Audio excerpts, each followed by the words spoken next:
Hi and welcome to this lovely tutorial on the pigeon letters. Thank you for tuning in. I'm going to show you how you can create this lovely illustration with a kind of sticker effect look in your Procreate.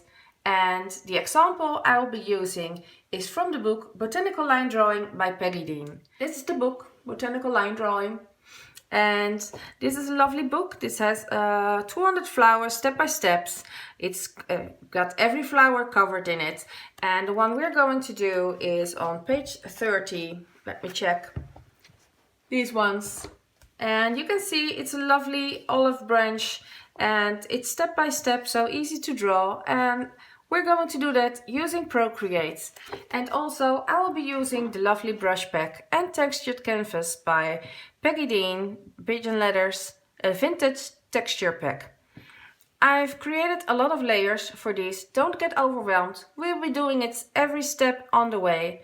And you can see I've got a lot of layers in the effect of the canvas. And if you follow this tutorial, you will hear what I did with it and why I did it and why I make the adjustments.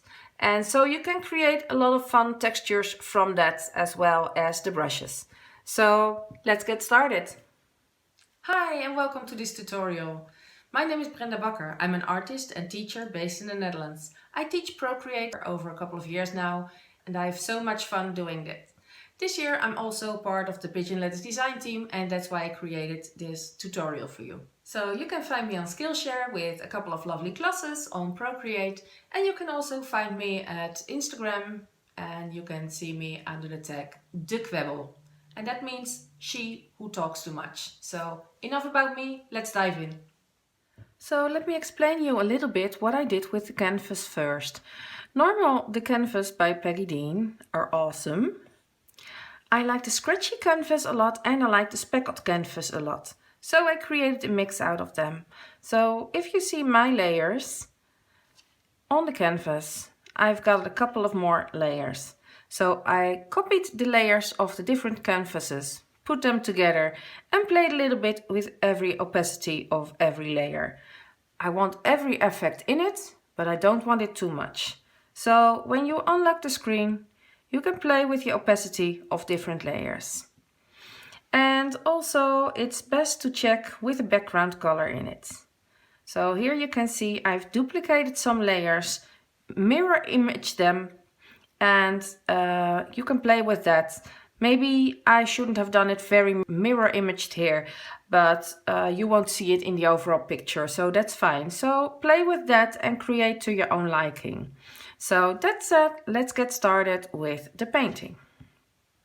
I choose my light background again. I went for the palette number 3 from the vintage package, and I like that because it has a little bit of olive green colors in it.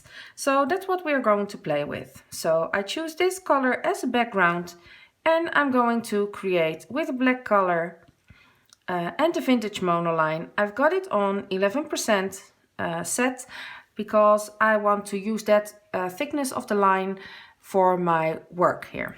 So I'm going to start with the easy 5 steps of the olive branch from Peggy Dean's book. So let's get started with that on the first layer.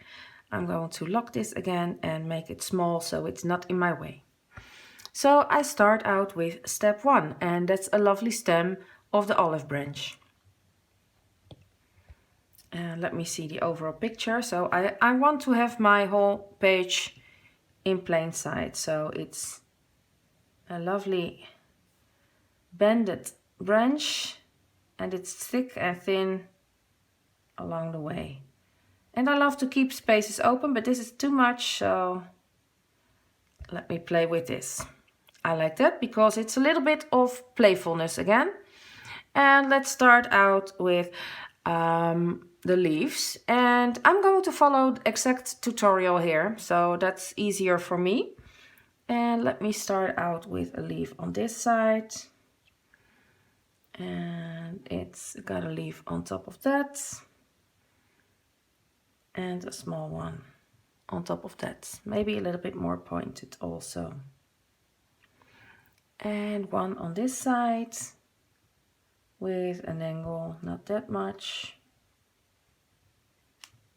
So, And then the next step will be to draw 3 olives. One is here and it's touching, and the other ones are a little bit more at the top.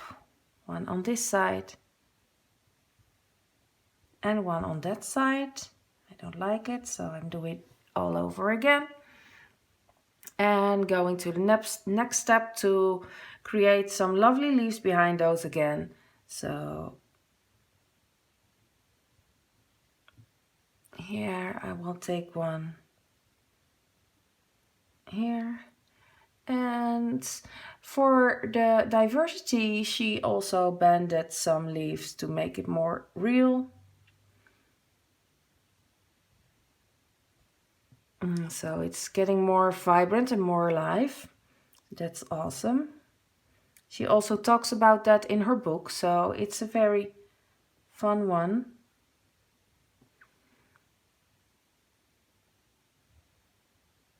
More pointy.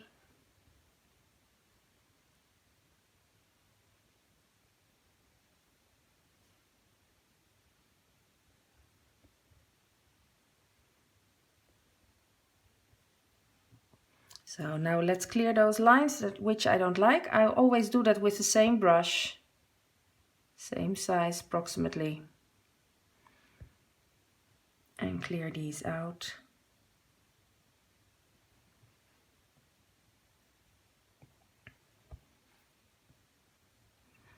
I'm working way too much from the book, so I'm not paid enough attention to my drawing, but I can always clean that up.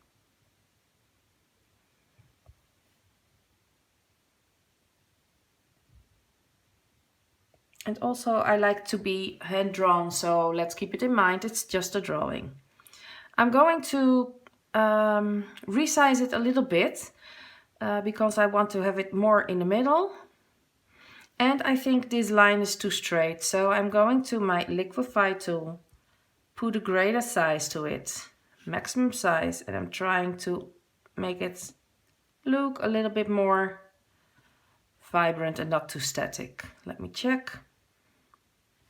Maybe a little bit more at the bottom part.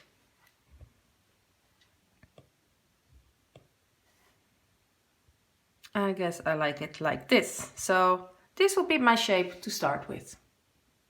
Now I'm going to lay down some flat colors, and the flat colors I do on different layers beneath my drawing. So I create a new layer and draw them underneath.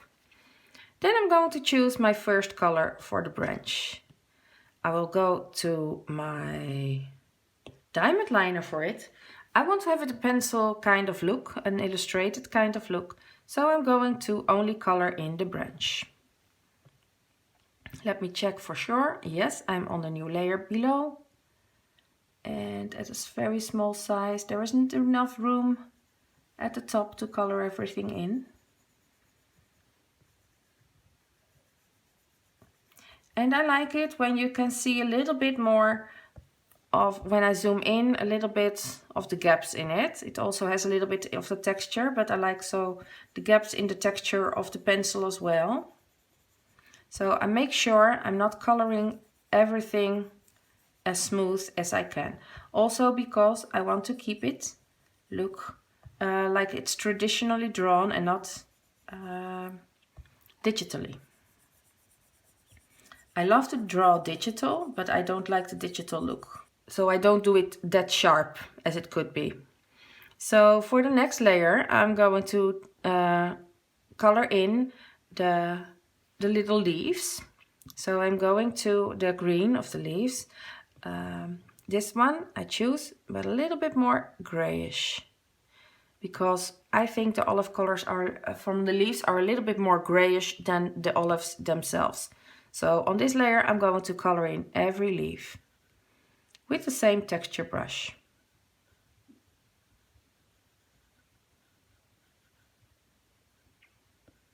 And if I press harder, the tip of my pencil will color more.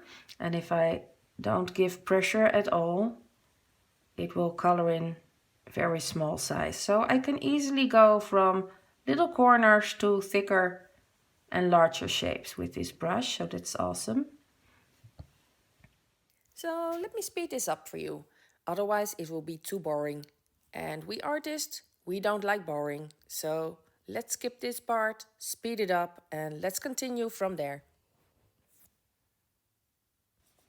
I don't mind getting outside of the lines here because it's digital, I can always erase it. And I've got a thick line of my fine liner pencil, my black liner pencil that covers it up, so that's okay. At this point, I'm going to already bring in some highlights and some shadows because I want the olives to stand out as much as I can later on. So that's why I want to choose my colors at this moment already. So I'm creating a new layer on top of this one, setting as a clipping mask. So every color I bring to this clipped layer will only be appearing on my leaves. So I'm going to choose the lighter color here, the lighter green, choosing the dry edger brush, and on that new clipping mask layer I will bring in some highlights. My sun is coming mostly from the upper right corner, so I will give everything on these parts of the leaves a little lighter color. And I'm just going to play with that. And again, I'm just playing and just having fun, just to give it a more appealing look.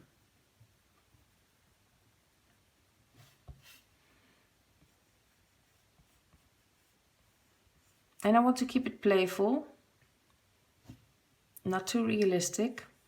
And for me that's allowed, I like that a lot when I draw. If I wanted to have it picture perfect, I should have taken a picture. And maybe a little bit more from the upper parts only.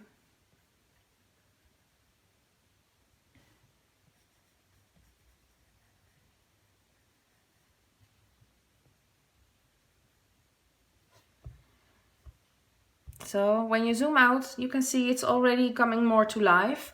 So I create another clipping mask on top of them, and then I will use my darker colors.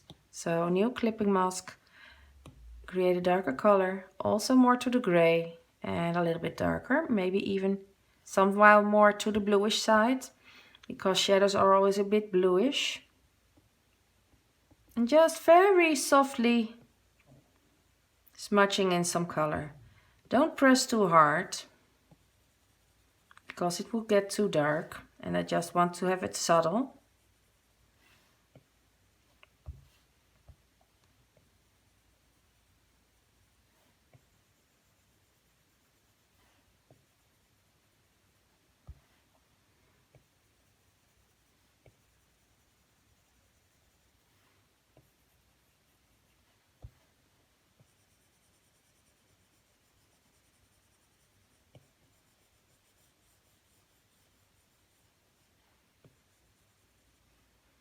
And I want to play with this on the stem as well. So I'm going to this one. And this one is a little harder because it's way smaller, but we can play with that also. So again, touching the brown one, go very dark, a little bit cooler color. And I will only be doing the dark side, so the shadow side, it's on the left part. And I think the dry edge here is great for that again. So make it a smaller size.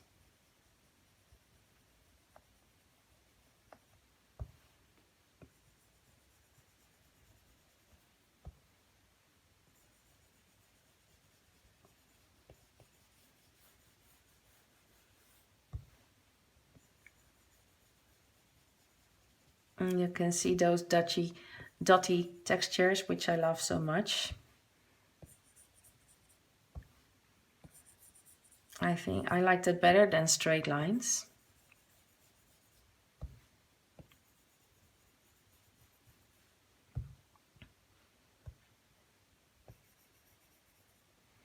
And also going to play with another layer on top of that, also on a clipping mask, some highlights. So I'm going to choose the same color.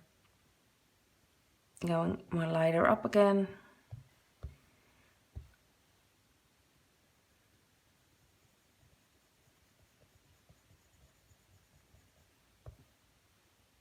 And I can zoom in a little bit more from this side. Here we have a little bit of shadow from the olive, so that's okay. It's also very narrow, so.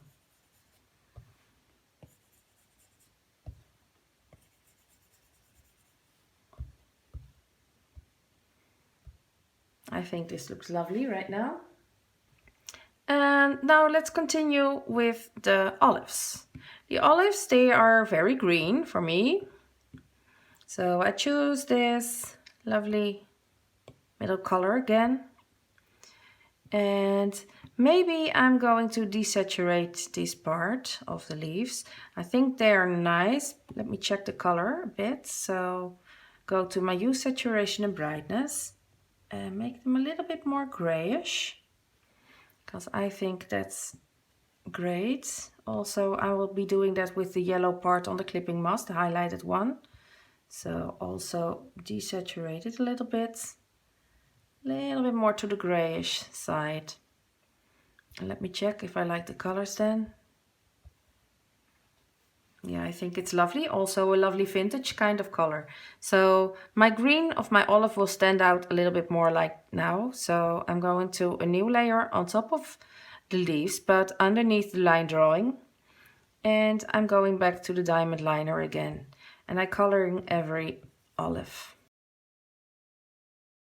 Went a little bit outside the lines, but as I told you before, it doesn't matter because we have an eraser.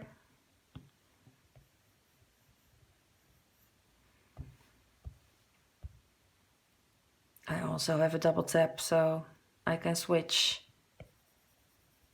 with my finger to eraser and pencil, which I like very much. And also for this layer, I'm going to create some highlights and some shadow parts. I like the overall color, which I'm working on now, so that's fine. Create a new clipping mask on top of that. And let's play again with some darker colors. Oh, and a little bit more blue.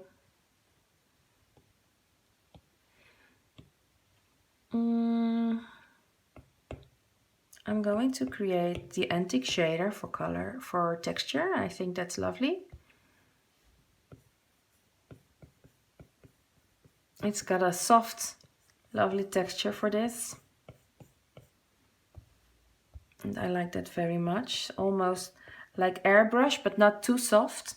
I'm also going to create some highlights on a new layer above that. So I'm doing my clipping mask, choosing the same layer, same color, going to lighten the color, desaturate it and make it a little bit warmer. And let's play with that. Yeah, I can also play with it now, so that's lovely.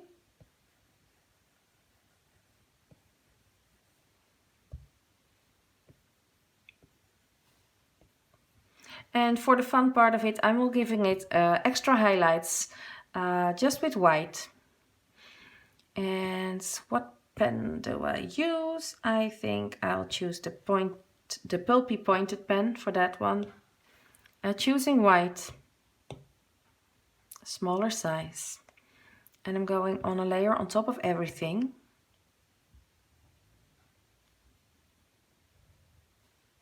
So I'm giving those olives some extra highlights. Maybe will I do something on the leaves as well? I think it would look lovely because it stands out more.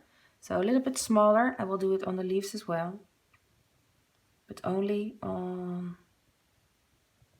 some right side of the leaves, not every spot.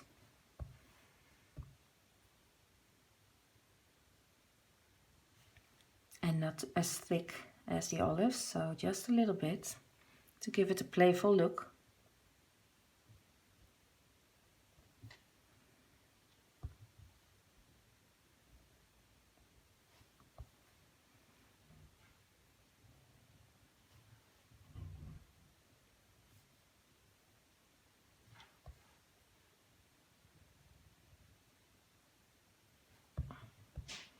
So the thicker leaves could have a little thicker stroke than the smaller leaves, so that's okay. And I think also the stem could use that in some kind of places, so it will be nice as well. Not in the place where it's too dark, so that was wrong for me. But here it could catch some light, here it could catch some light. And here it stands out a little bit more. Just to give it some more playfulness. So I think our olive branch is ready at this moment. So now let's get on to the fun but slightly harder part of it. So now there's a little bit of a difficult part, and you have to do that in steps. And you can always rewind this video later, so doing it step by step. First of all, I must mention I forgot these lines, so I created them. And what I'm going to do now is get rid of all the texture layers, and I'm going to get rid of the background as well. So I only have the branch to work with.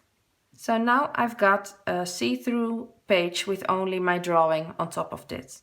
What I'm going to do now is to make a duplicate of the whole painting. So all the layers that are visible without the texture of the canvas and without the background. I'm doing that with a 3-finger swipe down and touch copy all. So everything visible on this layer is now copied, and I will paste it on top. So now I've got a complete drawing of everything in one layer, and I can also move that. So I will get rid of everything below that because I don't need it at this point.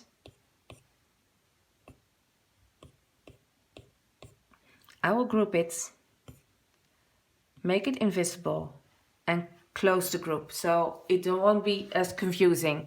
So we start out with only this image. What I'm going to do now is create a white line outside everything as we create a sticker effect from it. So what I'm going to do is touch my selection, go to automatic. I'm sorry, I have to go to my image. So you're going to selection, choose automatic, make sure color fill is off. Sometimes that's automatically on, so make sure this is off because it won't work otherwise. So touch outside of the field, move it slightly to the right so it selects everything possible. You see I have a flaw here, so let's get rid of it. Also you can see this gap now filling in. This gap is closed, so you won't see that. So I can move it to get rid of this. And I'm going to touch this extra space. So now everything outside my drawing is selected. I want to, but I have to invert it because I don't want to select the outside, I want to select the inside. But I want to spread it. So I'm going to invert. So now only my drawing is selected, but you can see it changes color. It's only something visual. It changes to the opposite colors of the color wheel. So don't mind that. It can be confusing, but ignore it. So I'm going to choose feather now, so I can expand the selection. So you can see a blue line outside of here, and that's what I want because that blue line is where my sticker effect will be later on. So just about. Don't go too high. So when you do that, create a new color, create a new layer. Put that new layer underneath your drawing, go to your white and select and fill layer. Now you can see, if you watch closely, there's a little white blur around it, but this line is not straight. If I create a background underneath it, a darker background, you can see it very well. So let's keep that background on for a while so you can see what it does. So you can see it's turned out fake. When I color that again with a color fill, it won't get a straight line because the color is faded. So I'm going to this layer again, touch, select. I'm choosing automatically outside. And there you can see I have a perfect layer up until where it's faded. I have to go and tap inside this again because I see it wasn't selecting it again. Now I'm not going to feather it, but I'm touching only invert.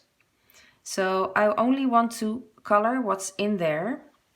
So I go directly to this layer and select fill layer. And now you can see a perfect outline of the drawing with smooth lines. And if you own a silhouette kind of machine, you can use this when you tap off the background. You can use it and create a sticker out of it. I don't have that, so I can't help you with that, but it would be lovely to have these as a sticker. What we're going to do now is some other fun effect. I'm going to duplicate this layer. I'm going to fill that color with black, so I go to the bottom layer, I select the layer, and I'm going to choose fill layer, so the only shape will be dark. What I'm going to do with that is create a little bit of a shadow underneath, and it instantly looks like it's lifting up from my table, from my workspace. So when I do my background, I have the dark one now, but I like the lighter one we used before. So this is fun, right? It now looks like it's instantly off the paper. Let me get the textures on there as well, because I like it more with a lot of more textures and we don't have them for nothing. So that's fun. I'm going to play with this a little bit more. And you can neglect that or ignore that if you want.